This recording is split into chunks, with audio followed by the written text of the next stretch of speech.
大家好，欢迎收看本期的生活小妙招。现在正是吃西瓜的季节，很多朋友都喜欢吃。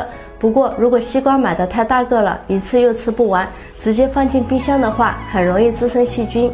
今天小编教大家2个保存西瓜的小妙招，使用这2个小妙招，保存的西瓜依然的新鲜，不失口感。大家跟着视频一起来看看是怎么做的吧。我们首先准备一个盆。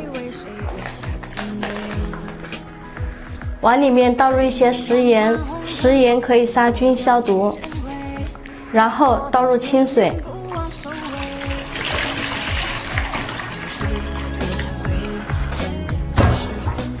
用手给它搅拌到食盐融化，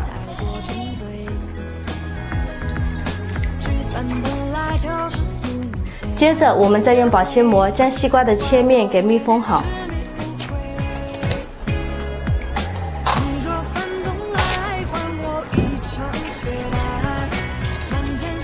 然后再把西瓜放进盆里面，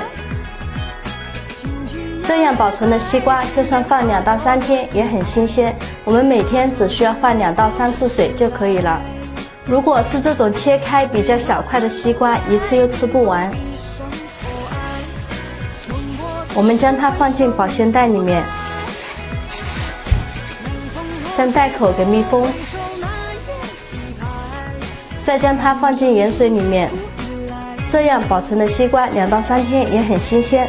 我们使用这个方法保存的西瓜不但不会流失营养，而且口感还非常的好。方法非常简单，大家也赶紧试试吧。好了，今天的生活小妙招就分享到这里。喜欢我的视频，别忘了点个关注。